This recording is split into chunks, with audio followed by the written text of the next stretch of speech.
You're listening to the Dungeons, Dragons, and Psychology Podcast.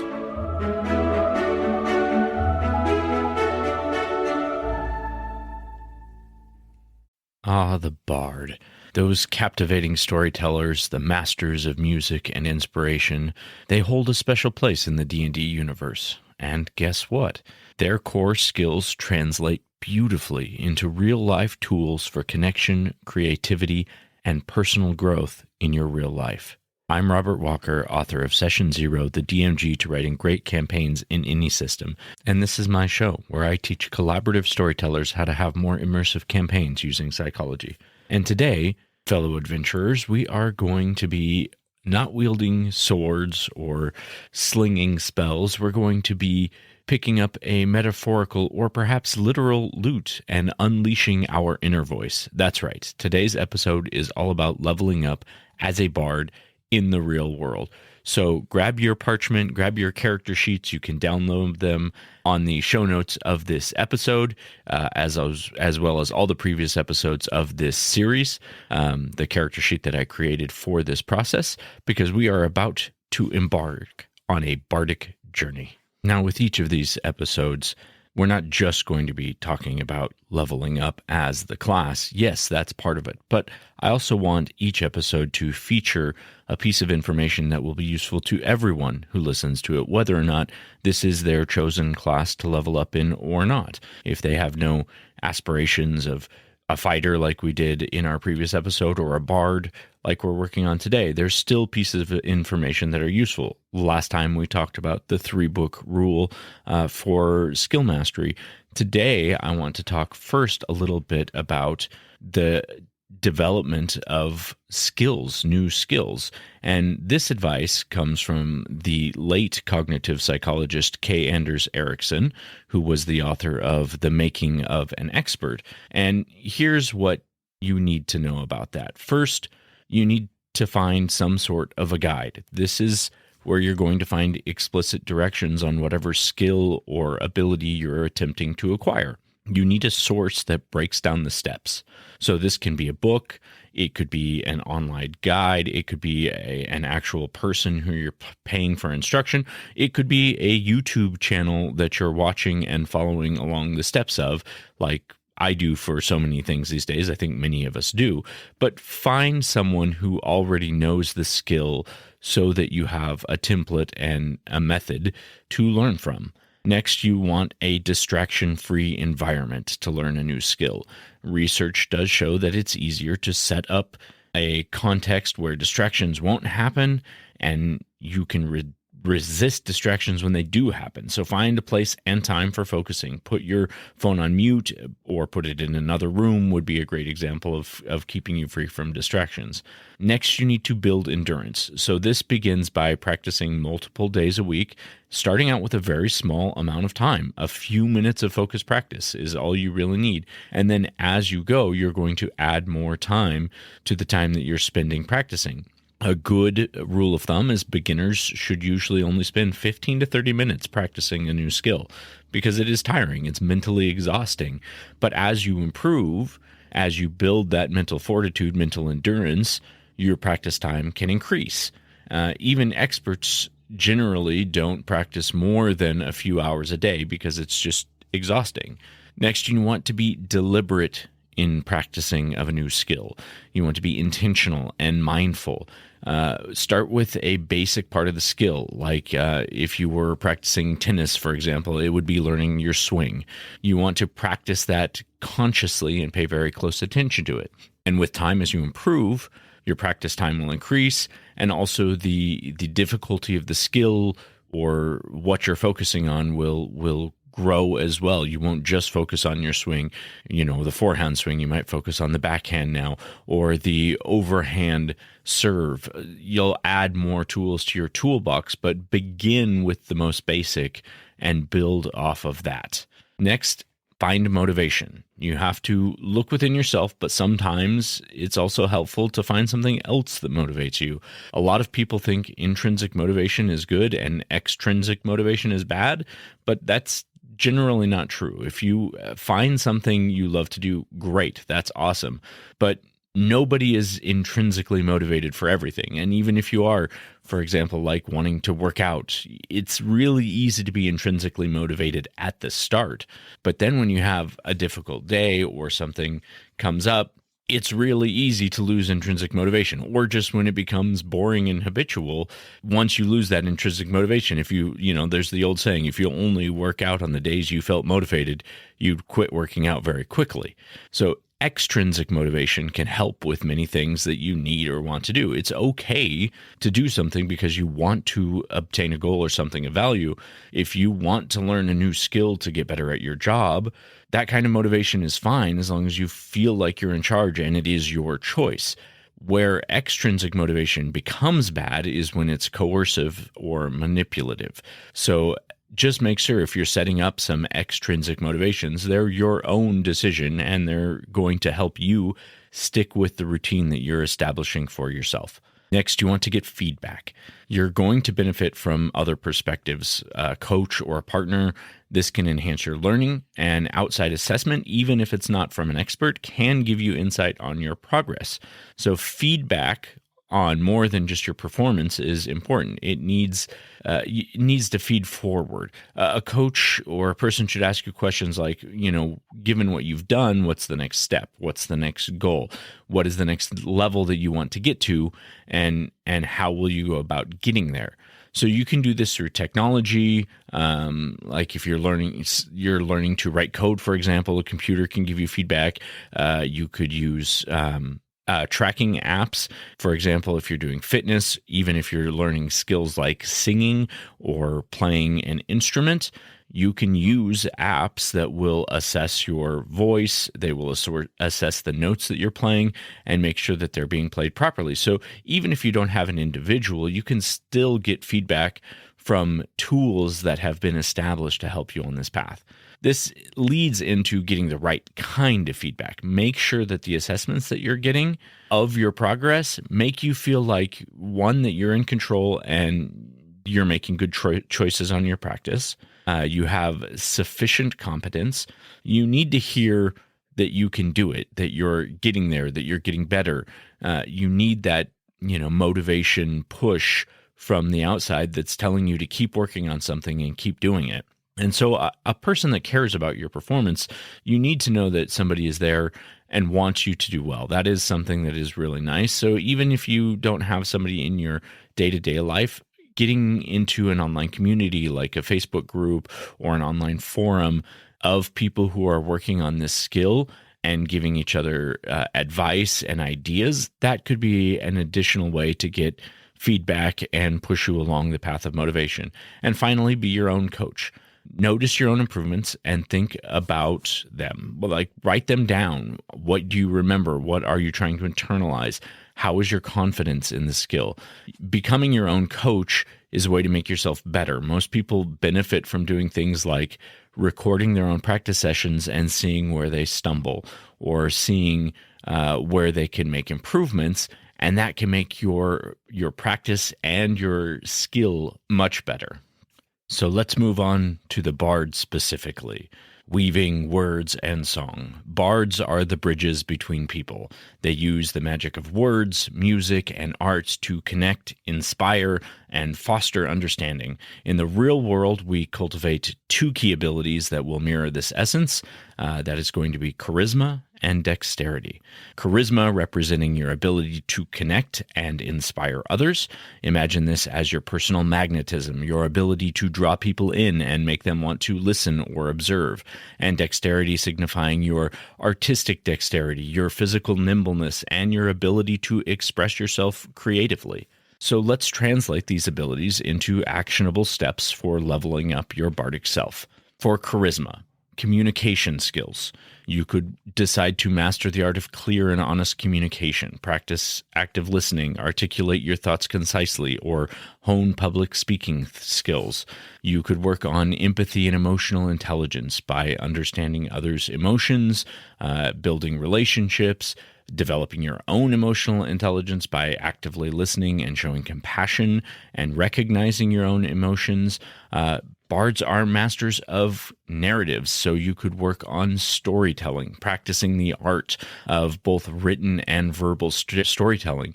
Your path down the Bardic journey could be writing a book. It could be learning to tell a story in person. It could also be picking up an instrument. Now, an instrument is one I would say sort of blends charisma and dexterity, because you need the sort of nimbleness that is required to play the keys of an instrument and the charisma of the performance. So it's sort of the blending of the two. But I'm not saying you need to learn an instrument. It is definitely one of the ways in which you could level up as a bard, and I think it's a fun one to do. You could also do it with song. You could do it with storytelling. You could do it with motivational speaking. You can do it with just connecting with people. Any sort of these charisma, dexterity blends, or focusing heavily on charisma and people, that's going to be your way of leveling up as bard. So decide what skills it is that you want to learn, put them on your character sheet, and then we'll work on building a path to follow that. Now, for dexterity, you have artistic expression, so a creative outlet that might resonate with you. It could be music, like I said, dance, writing, painting, acting, anything that is going to use the nimbleness of your body in some way in order to create an artistic expression is going to be the dexterity use of the bard. There's also that physical dexterity. You can be nimble and adaptable. Activities like yoga, dance, again, the playing the keyboard or the fingerboard on the fretboard on a guitar, all those are physical dexterity. You're using your body to be nimble and adaptable. And then stepping outside your comfort zone is going to be helpful for this. You might, if you want to learn to dance, you might need to take a class or go to a painting class or something.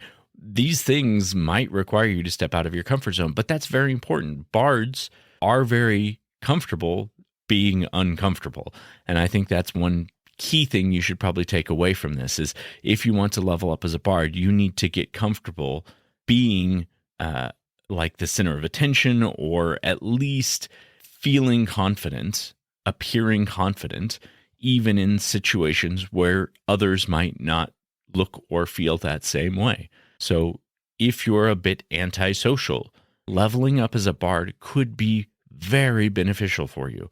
It might be very frightening for you, but embracing that fear and developing a skill that might push you into that zone of discomfort for a little bit could be a very powerful change in your life. So don't dismiss bard just because you might be antisocial or you don't want people to look at you or judge you for your performance. That might be exactly what you need. And in order to do this, you need to develop that bard mindset. And the bard mindset is going to encompass curiosity. They're lifelong learners. Maintain an open mind, explore new ideas, embrace curiosity as a driving force in your practice. They are passionate. Infuse your actions and pursuits with passion. When you're passionate, you radiate inspiration and motivation, and it fills others with inspiration. And that is sort of the role of the bard in the party. They inspire. Life throws curveballs. So a bard will embrace adaptability and creativity to navigate challenges and find new opportunities. And very often, they inspire hope. They are optimistic. They maintain a positive outlook.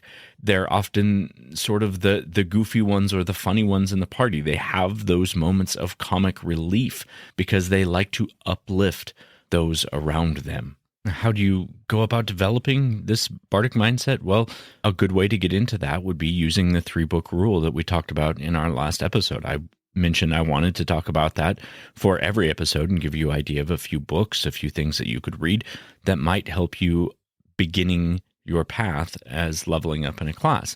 And so a few that I've thought about for the Bard on the 3-book rule would be the first one, Carmen Gallo's The Storyteller's Secret. This book delves into the science of storytelling, how to craft narratives that resonate with your audience. Bards are masters of weaving tales, and this book could help equip you with the tools to capture attention, connect emotionally, and leave lasting impressions. The next one would be Austin Kleon's Steal Like an Artist. Now, this might sound a little counterintuitive, but the book encourages creative individuals to steal, meaning borrow and adapt, from the work of others to find and build their own unique voice or their own unique style.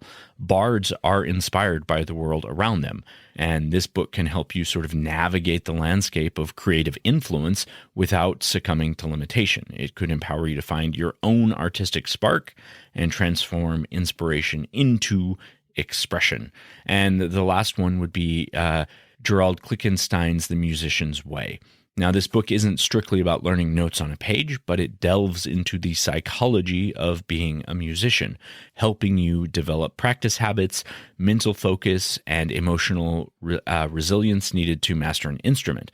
As a bard, your artistic journey is just as important as the technical skills, and this book would help equip you with the tools to navigate the challenges and frustrations that could come from learning any creative pursuit, not just music. It could help you find the joy in the process and develop a sustainable practice routine that will keep you motivated. We talked about that already. Very important to do. So it would be a great companion to a more traditional method book that would teach you notes and techniques. This would help teach you more of the mindset. So just as you have filled out your character sheet, you've decided on what skills you're going to acquire, what abilities you're going to learn for your leveling up process as Bard, you need to, again, break that down into your smaller goals, the points at which you're going to increase your stat modifier, your stats, and build your modifiers, just like we were talking about in previous episodes. You're going to do that all here. We're going to talk a little bit now about a 3-month plan of how that might look. So the first month will, of course, be building your foundation. This month will focus on exploring different creative avenues and developing your communication skills and a positive and confident presence. So you want to set up like twice a week to try a variety of activities like singing or writing or drawing, dance, improv, figuring out an artistic passion. If you've already figured that out, that's great. If you already know what skill it is you want to develop, then that's perfect. Use this time to, if you, for example, wanted to work on your communication skills, use that 2 times a week to join like a public speaking group or to just practice clear communication, record the sound of your voice, giving speeches or talking, recording a podcast, for example, might be a great way to do that. Reading resources and doing some active listening to enhance your emotional intelligence and strengthen your ability to connect with others. If you're doing more of an artistic performance style route, use this 2 times a week to develop your stage presence. So practice some relaxation techniques to manage performance anxiety. Again, recording yourself performing and analyzing your body language and your sound can help you project confidence and build your charisma. So you're going to be doing one of those things twice a week. You're going to either explore what it is that you want in a skill, you're going to be working on what those skills are twice a week. And twice a week, I would like you to also practice the skill that you have decided upon. Again, if you haven't decided on it yet, that's fine. Practice whatever skill it is you're choosing for that week as sort of an experiment to see what it is that you're going to like most.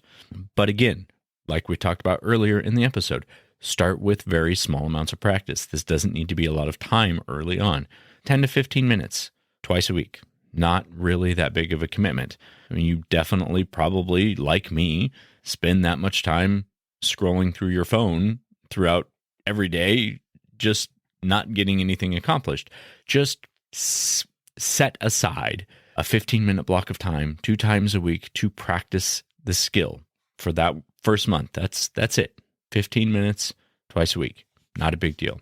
Month 2, we'll work on refining your craft. By this point, you should have decided on what specific skills it is that you're using to level up, and honing that artistic skill or exploring those storytelling techniques, writing a book, if perhaps that is what you wanted to work on.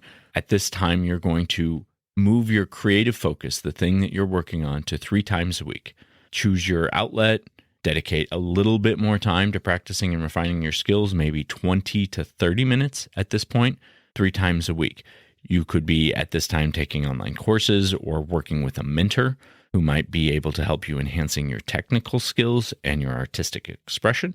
And then also, once a week, I would like you to spend a few minutes building your tribe or gathering your party. And this, I would mean attending a workshop or joining an online community related to your field. Network with other people who are working on this and collaborate. Find things that they can encourage you to work on and support them in their efforts. It makes a really big difference when you feel like people have your back and you also have other people's back. And then in month 3, you're going to work on unleashing your inner bard. Now, this month is going to be about sharing your creativity with the world for the first time, building that confident stage presence or sharing what you've been working on. This means showcasing your work a little bit, maybe once a week. You could do this by participating in an open mic night or a talent show, or you don't need to go that big. Just have a friend at home and maybe play them the first song that you learned on the guitar, or go to a karaoke night and perform the song that you've been practicing. Just do something that showcases the work that you've been putting into this. Now, you might get some feedback, some constructive criticism that says, hey, here's something that you can work on. Or you might not. You might get just kudos and say, holy cow, I didn't know you were doing that. And you can say, yeah, I've been working on building this skill. Either way, take that information and let it enhance your skill. Build confidence. If somebody tells you that you're doing good, that can spark some intrinsic motivation. It can also inspire others, which is the whole point of the Bard, right? So once you inspire someone else by saying, oh yes, I just decided to pick up the skill. I've been trying to level up as a Bard. So I decided to, learn how to sing or learn how to play an instrument, or I decided to start drawing, and this is the progression of my work over the last 3 months. Guaranteed, if you can show somebody the progression of work from month 1 to month 3, they will see an improvement, even if you have not.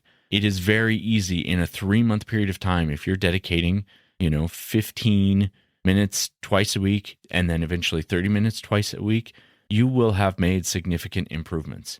You may not be an expert or a master. You'll probably be very, very far from it.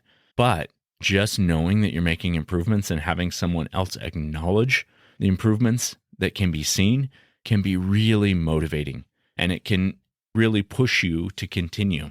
When you do get feedback, constructive criticism from trusted friends or mentors or online communities, use that to improve your craft, and don't let it get you down. Feedback can be one of those things that can be a little bit depressing. Like somebody might say, oh, you don't hit those notes very well, or you're not very good on the high notes. That's okay. You can use a piece of feedback like that to realize, okay, I need to focus on songs that might be in a lower key, or I need to work on developing my higher range if you were working on singing, for example. Feedback has a tendency to be taken negatively, even though it's one of those things that can really be used to enhance our skill the most. If you embrace and accept what is being said as a method to heighten your craft. Now, some people aren't offering feedback. Occasionally it happens that somebody just wants to be a jerk and they'll just say something rude. That's not helpful. You've got to let that stuff go. Like if someone just says, oh yeah, man, you suck. There are people like that out in the world. And I guarantee in the world of D&D story bards have had to face their share of hecklers. I mean, it's definitely a thing. Most performers at some point have to deal with hecklers. You just got to let that stuff go. That's not feedback. That's just somebody expressing their own disgruntlement with life on your craft. And that's stuff you just need to let go. But like all things we've talked about on this process so far, remember to celebrate your milestones. acknowledge that progress that you've made, big or small, celebrate your achievements, reward yourself with your dedication. And when you hit those milestones on your character sheet, remember to increase your stats, increase your level, and have that piece of paper that says, hey, look, I have leveled up as a bard. That's it for today, Cyclothids. As always, you can find me on Instagram at dungeons_dragons_psychology. You can also find me on the web at www.dungeonsdragonspsychology.com.